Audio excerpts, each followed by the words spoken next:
الفلاح.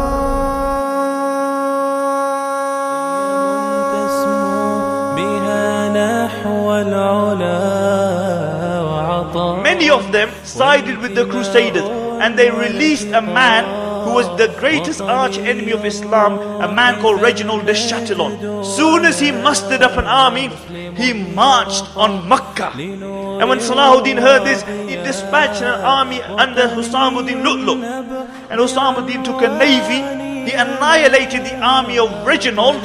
And 4 years after this, again, when the Muslims and the Christians had a truce, Reginald attacked a Muslim caravan traveling from Egypt to Syria. And when Salahuddin heard this, he again took an oath that he would kill this man with his own hands. And it was upon this occasion that Salahuddin brought forth an army. And this is the famous battle, the Battle of Hittin. He changed the landscape of history. And Imam al-Dhahabi rahmatullah alayhi says something profound here.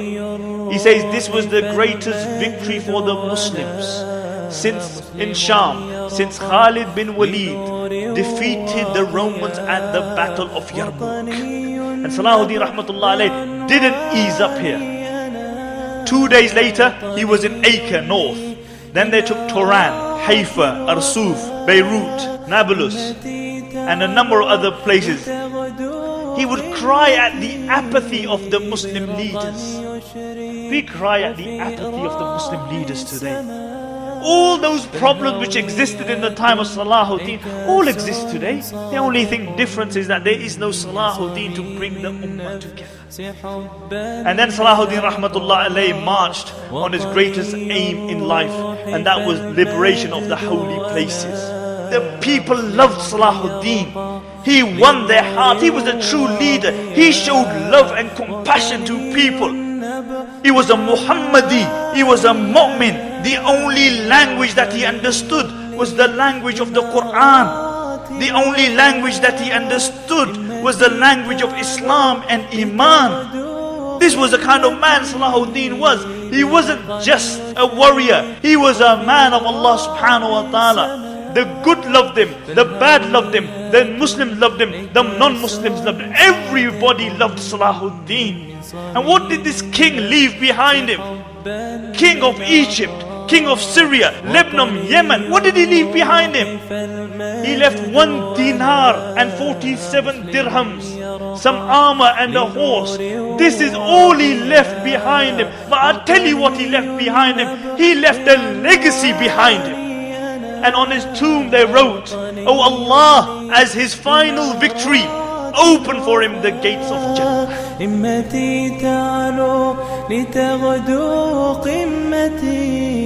And today I want to speak about a person, by Allah, numbers never scared him. Europe threw everything that they had at him. Salahuddin fulfilled the rights of jihad. Salahuddin fulfilled the rights of this ummah. Salahuddin was ready to sacrifice everything for the sake of Allah. It was almost as though Allah kept Salahuddin back from the people of Badr so he could deal with his enemies at a different place and a different time. And the testimony to the greatness of this man is that every single person claimed him. Even his arch enemies claimed him. When the news of his bravery and compassion reached Europe, they couldn't believe that a non-white, non-Christian man could be so brave and so compassionate. And Salahuddin rahmatullah alayhim ajma'in, he was a Kurd, because they felt that it was their duty, that they had to liberate the land, because they felt that they were an ummah. And Salahuddin was born in the fort of Tikrit. And his mother mentioned that when I was pregnant with Salahuddin rahmatullah alayhi, I saw a dream that in my stomach I have a sword from the swords of Allah subhanahu wa ta'ala. Great men create other great men. And this was the environment in which Salahuddin rahmatullah alayhi was brought up in. It was a military environment. There was never a day when the expulsion of the Crusaders was not mentioned. But it was not only a military environment, it was a very religious, spiritual environment. And Salahuddin, from a very early age, he became a Hafid of the Quran. He was a Shafi in fiqh. And his greatest aspiration in life was to become a scholar. He loved the scholars. Then he had the honor of being tutored by a man regarding who Ibn Athir rahmatullah alayhi says, the Muslims never had a man who was as upright and caring and compassionate as Nuruddin Zinki rahmatullah alayhi. And Salahuddin would say that Nuruddin is my master. He modeled himself on Nuruddin. And also Nuruddin realized the potential in Salahuddin. And this is why, when in Damascus crime became rife, he made Salahuddin at a very tender age in charge of the entire police of Damascus. And after a while, the Crusaders attacked Egypt. And what a deed the Caliph in Egypt did is that he cut the hair of his wife and he sent it to Nuruddin. And this meant that we can no longer look after our women, assist us. And Nuruddin rahmatullah alayhi didn't want to assist them because see, Al-Adid and the Egyptians were Fatimite. But Shirku, the uncle of Salahuddin, convinced him. And Salahuddin rahmatullah alayhi says, when my uncle came to me to take me to Egypt, I didn't want to go. One, because his aspirations was to become a scholar. But second, he mentions, I thought I was gonna die. It is a possibility that you will dislike something, but there's good in it for you. And by Allah, Salahuddin going, there was good for the ummah. There was good for history. He changed the landscape of history, and Shirku rid Egypt of the Crusaders. And shortly after this, Adid remained the Caliph, but Shirku became second in charge. After a while, Shirku passed away, and the ulama and the fuqaha, they chose Salahuddin rahmatullah alayhi as in the place of Shirku. And therefore Salahuddin rahmatullah alayhi became the second most powerful man in Egypt. He was only 32 at the time. And Salahuddin showed what a real leader should be. The people loved Salahuddin. He won their heart. He was a true leader. He showed love and compassion to people. Salahuddin was in Egypt and Nuruddin rahmatullah alayhi was in Syria. Now after Nuruddin passed away, Syria just fragmented.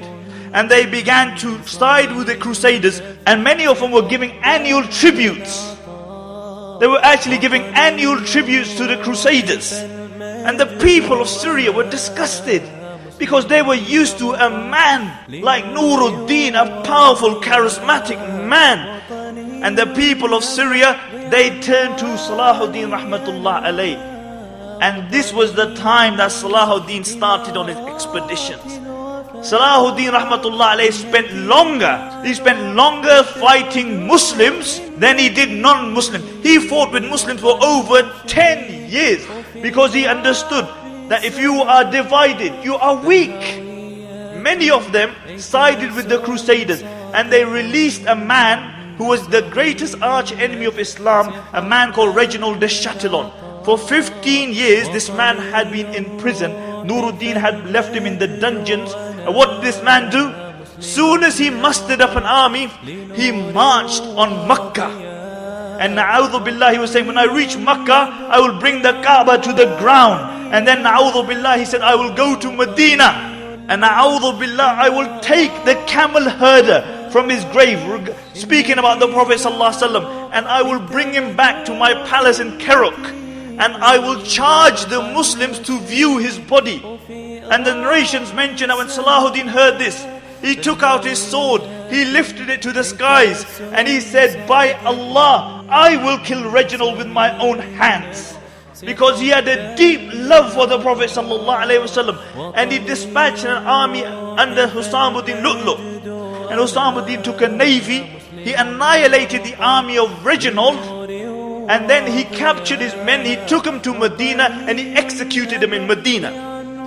And 4 years after this, again, when the Muslims and the Christians had a truce, Reginald attacked a Muslim caravan traveling from Egypt to Syria. And when Salahuddin heard this, he again took an oath that he would kill this man with his own hands. And it was upon this occasion that Salahuddin brought forth an army. And this is the famous battle, the Battle of Hittin. And the Crusaders brought forth an army. And when Salahuddin consulted his men, he said, what shall we do? Shall we carry on attacking their forts and their castles, or shall we have a head-on confrontation?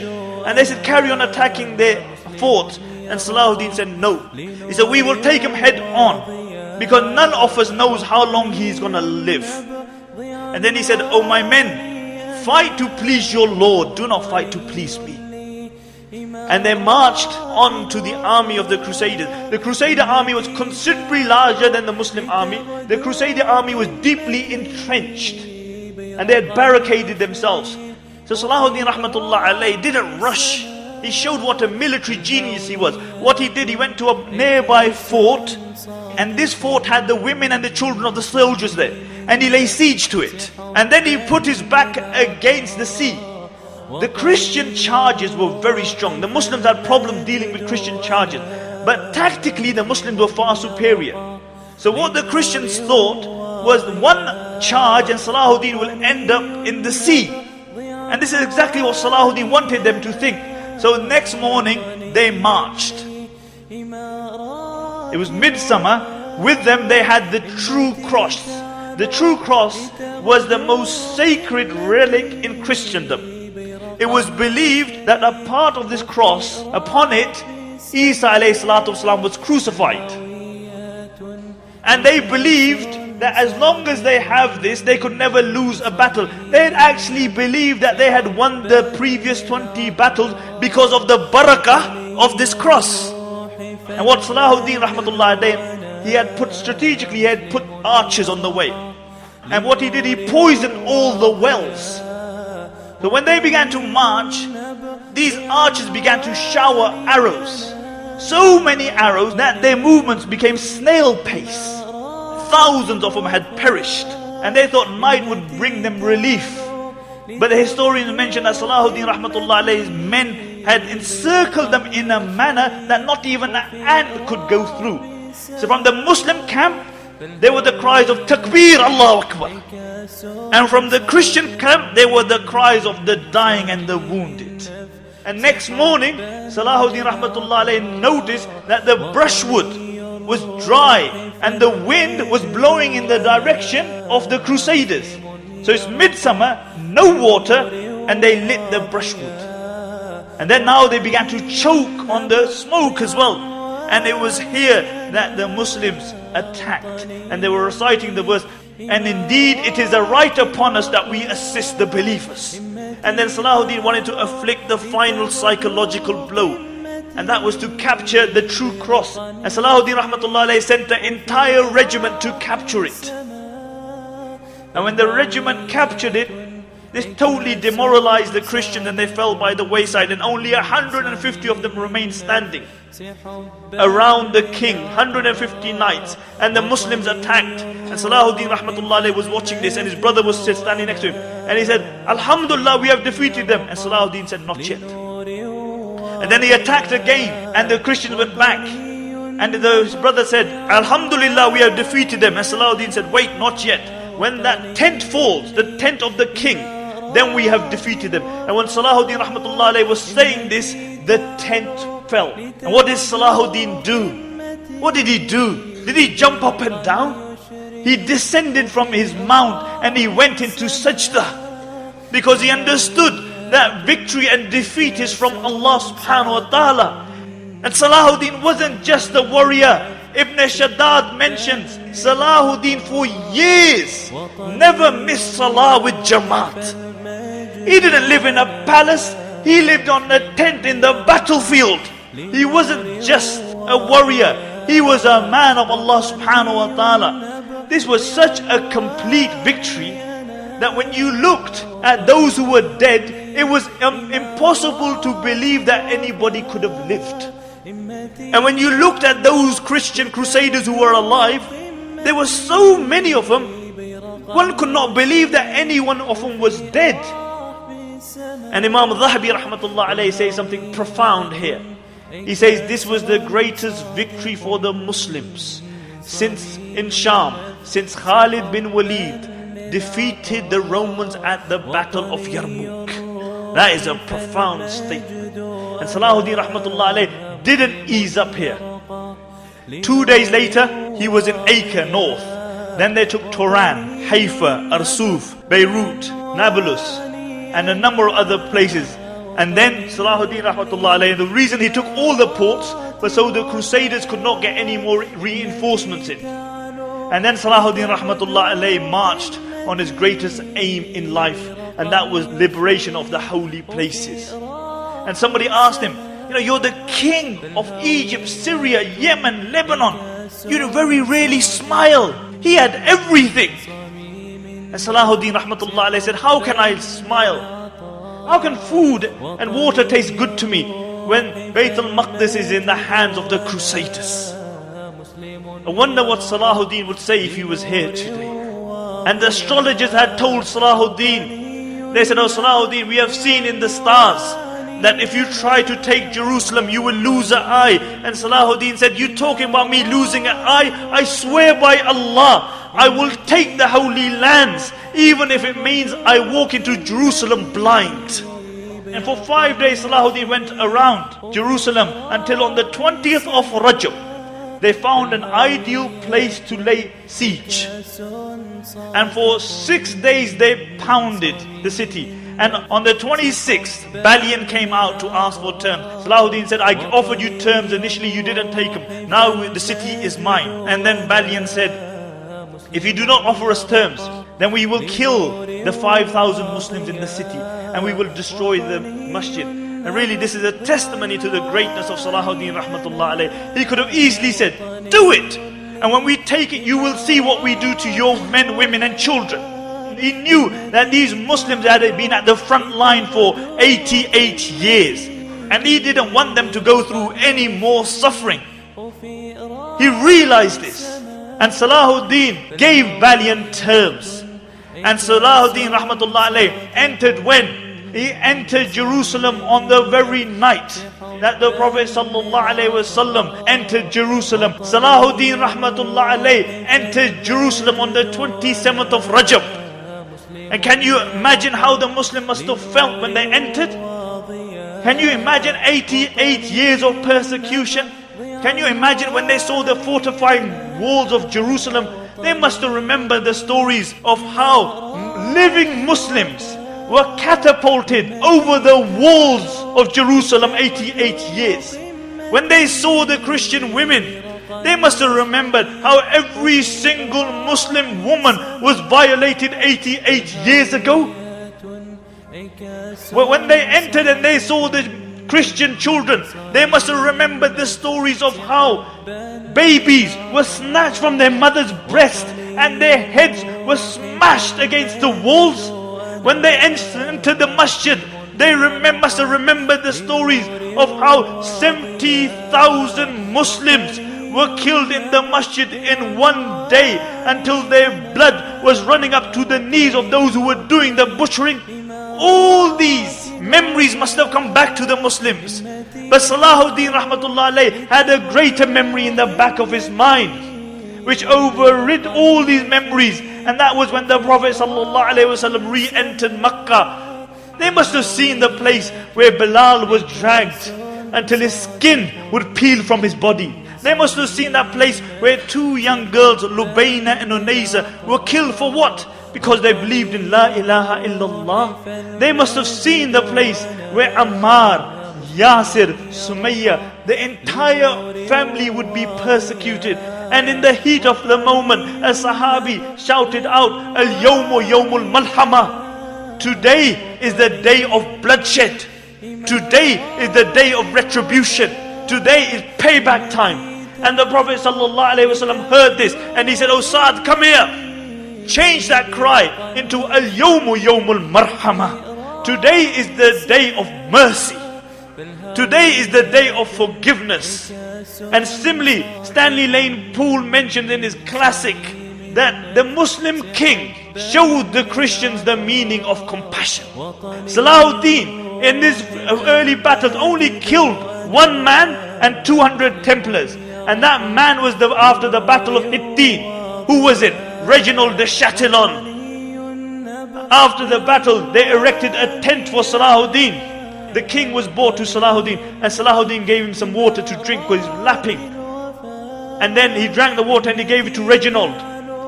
And Salahuddin became angry. He said, you gave it to him, I didn't give it to him. Because if you gave somebody water, this was the indication you've given him protection. And then Salahuddin Rahmatullah walked up to Reginald and he reminded him of his transgressions. And he reminded him of what he said about the Prophet ﷺ. And Reginald said, this is what kings have always been doing. And Salahuddin offered him Islam and he refused. And then Salahuddin said, do you know who I am? He said, I am the representative of the Prophet ﷺ. And then he fulfilled his promise. And then he put 200 other knights to the sword. And then Salahuddin Rahmatullah alayh, he entered the masjid after 88 years. They are coming back into the third holiest place. And when Europe had heard that their holy lands had been taken from them, Europe went ablaze. Pope Urban II died out of grief. And then the subsequent Pope wrote a letter to all the kings that they should send every able person to fight. Just from Germany, Frederick the king bought 1 million fighters. Alhamdulillah, he drowned on the way and the army dispersed. Richard, Philip, they bought 600,000 men. And Salahuddin was amazed at the zeal of Christendom. He wrote letters to all the Muslim leaders. Nobody obliged. He would mention in the letters that there are more Christians at Acre than there are waves in the sea. He said every time we kill one, they send another 1,000. And 600,000 crusaders camped at Acre. And what they did is that they made trenches around them and then they barricaded themselves in. So Salahuddin Rahmatullah alayhi couldn't attack them from behind. And for 2 years, Salahuddin remained in the field. He would cry at the apathy of the Muslim leaders. We cry at the apathy of the Muslim leaders today. All those problems which existed in the time of Salahuddin all exist today. The only thing difference is that there is no Salahuddin to bring the ummah together. And Ibn Shaddad mentions that at Acre, Salahuddin was like a mother who had lost its child. But see, this is why we remember Salahuddin. And this is why all the other leaders are forgotten. In the time of Salahuddin, how many kings were there? There were 3 caliphs in the time of Salahuddin. Does anybody know the name of any one of those caliphs? Because they didn't care. So history forgot them. But history remembers Salahuddin because he cared. When they lived in their palaces, where did Salahuddin live? He lived in a tent. When they slept on comfortable beds, when others had big meals in their palaces for 3 days, Salahuddin ate nothing. When others lived with their families in their palaces, Salahuddin was on the battlefield. He was dodging arrows. Ibn Shaddad mentioned that one day the news came that Salahuddin's brother had passed away. Then his nephew had passed away and he began to cry. And we didn't know why he was crying, but we began to cry with him. He says, then Salahuddin Rahmatullah alayhi went on the battlefield and it was as though nothing had happened.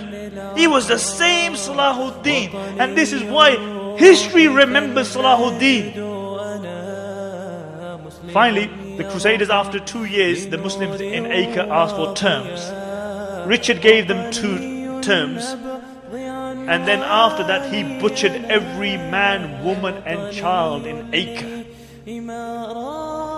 And he mentions that day I was sitting next to Salahuddin Rahmatullah alayhi, and he prayed the 2 rakats, and then he began to cry. And he was making dua. He said, oh Allah, all my own resources I have exhausted in assisting your deen. And the only thing I have left is that I turn to you. And I hold on to your rope and I ask you for your fadl and your grace. And Ibn Shaddad mentioned, I saw Salahuddin cry until his beard became drenched. And then the mat in front of him became wet. That the next morning the news came that the Crusaders had lifted their siege. And Richard had said his famous statement, as long as a man like Salahuddin is protecting Jerusalem, you will never take it. And then it was Richard who asked for a truce. Salahuddin never asked for a truce. Salahuddin didn't want a truce. He would say that I fear that when I die, the Muslim armies would disperse and the Europeans will become strong. So the best that we can do is fight them. He had this greater goal. Ibn Shaddad mentioned that I was at Asqalan and this was the first time I had seen the sea. and the sea was pounding the waves. And I remembered the opinion of some scholars that anybody who goes to sea, his testimony shouldn't be taken because he can't be mentally sane. And he said, when I saw the nature of the sea, I understood the validity of this opinion. And whilst I was thinking this, Salahuddin came to me and he said, "Oh Ibn Shaddad, when we have cleansed the holy lands of the Crusaders, what I wish is that I go over this land and I spread the word of Islam until not one kafir is left on the face of this earth." And Ibn Shaddad said, "Oh Salahuddin, you are the pillar of this deen, you are the protector of this deen. What will happen if you die?" And Salahuddin turned to him and he said, "Oh Ibn Shaddad, what is the greatest of deaths?" And he said, "Martyrdom." And Salahuddin said, "That is what I desire." The truce took place and Balian said in the awe of Salahuddin, he said, "Oh Salahuddin, you have achieved something in Islam that nobody before you has achieved." He said 600,000 crusaders came and only 1 in 10 returned. It was almost as though Allah had kept Salahuddin alive just for that period. After the truce, Salahuddin went back to Damascus. And the narration mentioned that one wet day he went to visit the Hajis. When he came back, it was cold, it's wet. He became ill. And every day his state got worse. And Al-Imad mentioned, I was with Salahuddin when he was ill. He said the weaker his body got, the stronger his trust in Allah became. On the 9th day, Salahuddin became unconscious. And Shaykh Jafar mentions that I was reciting the Quran by his bed. And when I reached the verses, it is Allah and no Lord besides Him, the knower of the unseen. He said Salahuddin had been unconscious for a while. And I heard a faint voice saying, "Sahih, you have spoken the truth." And he mentioned, for 3 days I recited the Quran by the bed of Salahuddin. And he said, on the final day when he passed away, I reached the verse, "There is no God but Allah, and upon Him I trust." And I saw Salahuddin's face become radiant, and he recited the Shahada, and he left this dunya. And Ibn Shaddad mentioned that this was the greatest calamity to befall the Muslims since the demise of the Khulafai Rashidun. And Abdul Latif, the famous physician, says that he was mourned like a prophet because everybody loved him. He passed away at the time of Fajr, and after Dhuhr they brought his body out. And the narrations mention that people screamed and cried as though the whole dunya had just become one place. And many people, when they saw his dead body, they couldn't believe it. They became unconscious. The liberator of the holy lands. And what did this king leave behind him? King of Egypt, king of Syria, Lebanon, Yemen. What did he leave behind him? He left 1 dinar and 47 dirhams, some armor and a horse. This is all he left behind him. But I'll tell you what he left behind him. He left a legacy behind him. He left a legacy behind him, and on his tomb they wrote, "Oh Allah, as his final victory, open for him the gates of Jannah. Open for him the gates of Jannah." Salahuddin is one of the greatest heroes of Islam.